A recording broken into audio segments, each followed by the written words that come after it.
Please आप ठीक हो जाएंगे। सॉरी। वो रोते हुए आहिस्ता आहिस्ता उसके सीने पर हाथ फेर रही थी ताकि उसे तकलीफ़ ना हो। Don't worry cry, okay. आंसुओं को देखता वो इतनी तकलीफ़ में बहुत मुश्किल से बोला था। आपको दर्द हो रहा है? हिचकियाँ लेती वह सनान को ये सवाल करते हुए नहायत ही कोई मासूम बच्ची लगी थी।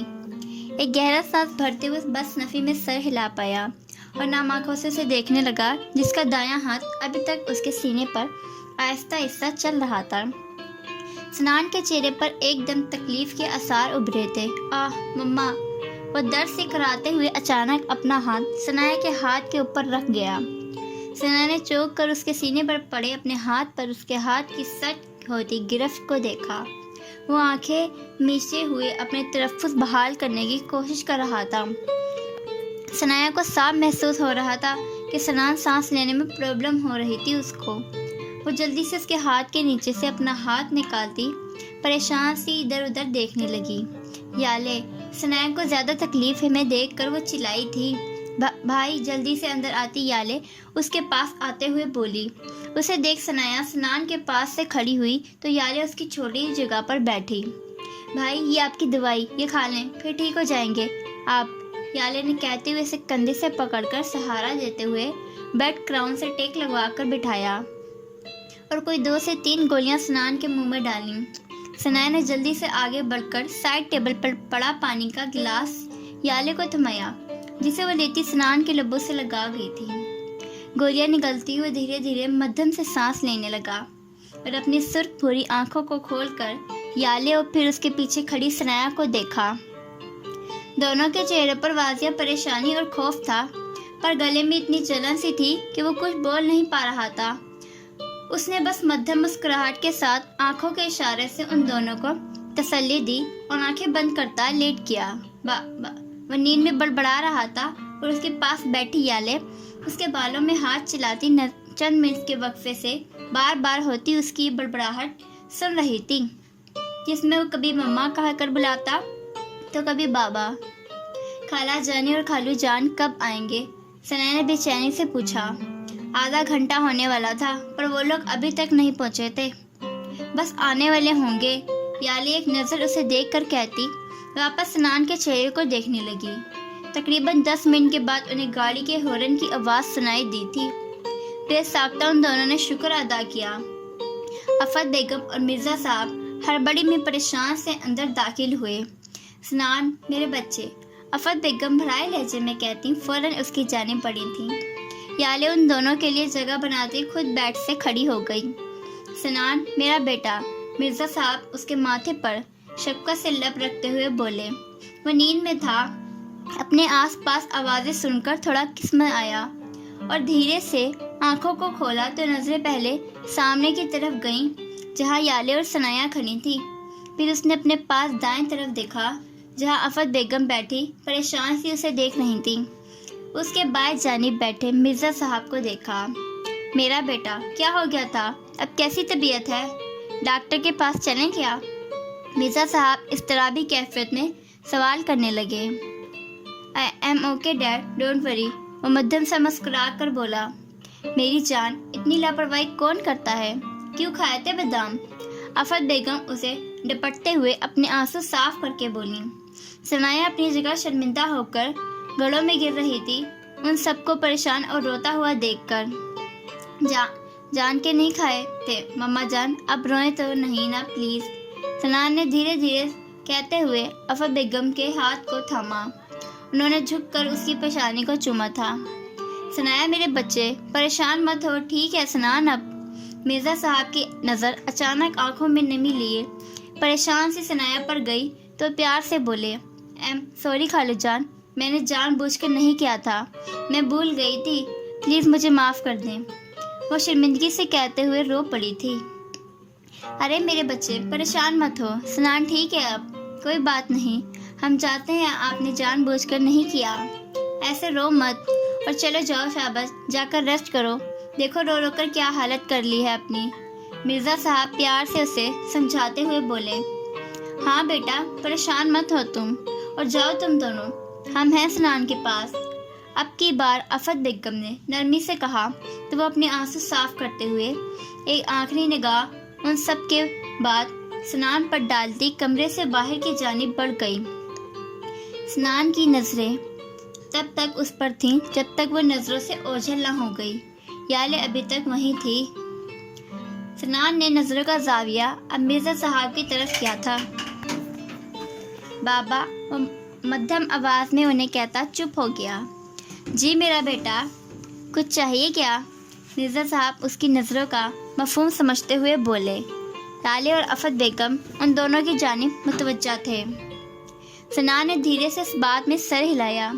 کیا چاہیے میرے بیٹے کو؟ مرزا صاحب نے سوال کیا۔ سنایا۔ سنان کی طرف سے ایک لفظی جواب آیا تھا جو باقی سب کو تو نہیں پر یالے کے دل کی دھڑکنیں بڑھا گیا تھا۔ سنایا چاہیے مجھے بابا، میں نہیں رہ سکتا اس کے بغیر، مجھے سنایا دے دیں۔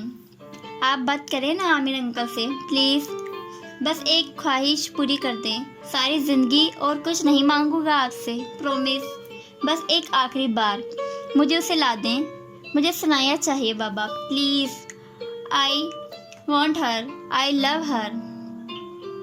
مرزا صاحب خاموشی سے اسے سن رہے تھے جو کسی چھوٹے بچے کی طرح ان کا ہاتھ تھامے بول رہا تھا۔ اس کی آنکھوں میں صاف التجا تھی، وہ مرزا صاحب سے التجا کر رہا تھا۔ کچھ دنوں تک عامر بھائی یہاں آئیں گے نا، تب میں اس سے بات کروں گا، امید تو ہے کہ وہ انکار نہیں کریں گے، لیکن ہوگا وہی جو سنایا چاہے گی۔ اگر اس کی رضامندی نہ ہوئی تو تمہیں صبر کرنا ہوگا، کیونکہ ہمیں ہمیشہ وہ نہیں ملتا جو ہم چاہتے ہیں، ٹھیک ہے نا؟ وہ اسے پیار سے سمجھاتے ہوئے بولے، پر وہ خاموش ہو گیا۔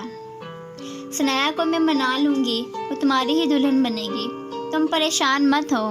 آفت بیگم اپنے بیٹے کے پریشان چہرے کو دیکھتی اسے یقین دلاتے ہوئے کہنے لگی، پر وہ مسکرا بھی نہ سکا۔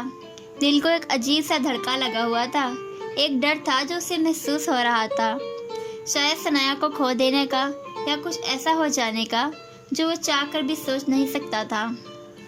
یالے ساکت نظروں سے اپنے ماں باپ اور بھائی کو دیکھ رہی تھی۔ کتنی آسانی سے وہ اپنے لاڈلے بیٹے کو امید کی ڈور تھما رہے تھے۔ کیا وہ یہ نہیں جانتے تھے کہ امید ایسی چیز ہے جو جب ٹوٹتی ہے تو اس کی کرچیاں جسم نہیں روح کو زخمی کر دیتی ہیں۔ جسم پر لگے زخم تو پھر بھی بھر جاتے ہیں، پر روح کے زخم تو کبھی نہیں بھرتے۔ وہ تو ایسی تکلیف دیتے ہیں کہ انسان نہ جینے کی خواہش کر پاتا ہے اور نہ ہی مرنے کی۔ وہ سوچوں میں گم تھی اور سنان کی نظریں اس کے سفید پڑتے چہرے پر تھیں۔ کچھ تو تھا جو یالے چھپا رہی تھی۔ اس نے سنان کو دیکھا جو اسے ہی گہری نگاہوں سے دیکھ رہا تھا۔ اسے دیکھتی وہ بے بسی سے ایک گہرا سانس ہوا کے سپرد کرتی کمرے سے باہر چلی گئی تھی اور سنان کسی فیصلے پر جا پہنچا تھا۔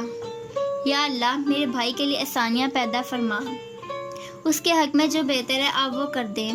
میں اپنے بھائی کو ٹوٹتا بکھرتا نہیں دیکھ سکتی، جو ان سب کے حق میں بہتر ہے آپ وہ کر دیں۔ اپنے کمرے کی طرف آہستہ آہستہ قدم لیتی وہ دل سے دعا گو تھی۔ وہ جب کمرے میں داخل ہوئی تو سامنے سنایا کو نماز پڑھتے ہوئے پایا۔ وہ اسے غور سے دیکھنے لگی جو اب سجدے میں گئی تھی۔ کیا لکھا ہے تمہاری قسمت میں سنایا؟ تمہاری آہان سے کی گئی محبت یا سنان کی تم سے کی گئی محبت؟ آخر کس کو ایک لا حاصل منزل کا مسافر بنائے گی تمہاری یہ محبت؟ وہ نم آنکھوں سے بس سوچ کر رہ گئی اور پھر نماز پڑھنے کی نیت سے وضو کرنے واش روم میں گھس گئی۔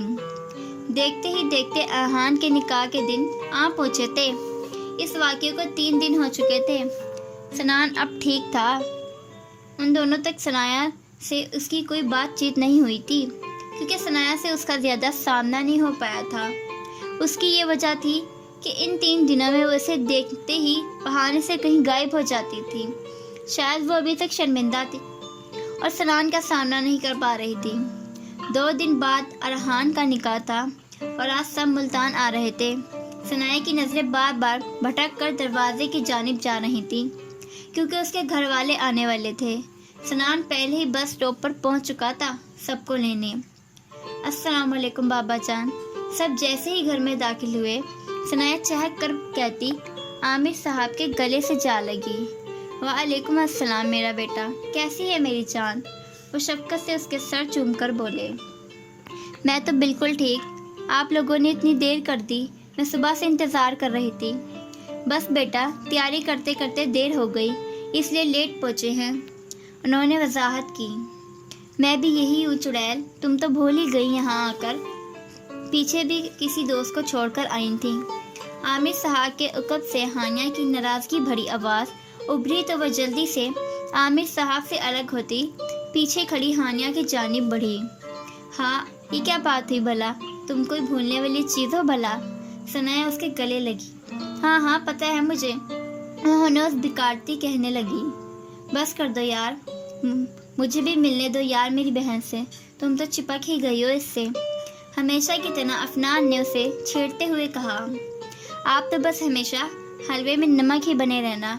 वो दांत पीस कर कहती सनाया से दूर हुई और हंसती हुई अफनान के गले जा लगी, जबकि बाकी सब हंसते हुए आहिस्ता आहिस्ता सबसे मिल रहे थे।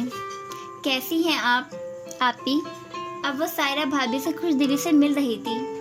मैं तो ठीक, और तुम्हारे लिए एक सरप्राइज भी है मेरे पास, लेकिन बाद में बताऊंगी। वो उसे तजस्सुस में डालती आगे बढ़ गई। सरप्राइज तो हैं, पर एक नहीं दो, जिन्हें सुनकर तुम सच में खुशी से चीख पड़ोगी। हानि राजदारी से मुस्कुराहट दबाकर बोली। हैं? वो मुतज्जिद से दिखाई देने लगी। जब इस सारे वक्त में सनान की नजरें उसी पर जा रही थी जिसके चेहरे की चमक ही आज अनोखी थी। जैन नहीं आया आप लोगों के साथ? वो लाश में बैठे खुश गप्पियों के साथ साथ खाने पीने में मसरूफ थे जब सनाया ने अफनान से पूछा। नहीं, वो कल तक आएगा, जवाब अरहान की तरफ आया। और अहान, मुमानी और मामू जान, वो लोग भी नहीं आए? अब की बार सनान ने पूछा। वो मामू को थोड़ा काम था, इसलिए आज नहीं आ पाए, वो सब भी कल तक आ जाएंगे, अफनान ने जवाब दिया तो वह सर हिला गया। लेकिन सनाया गहरा सांस भरकर रह गई, मतलब अभी भी उसके हिस्से में इंतज़ार बाकी था।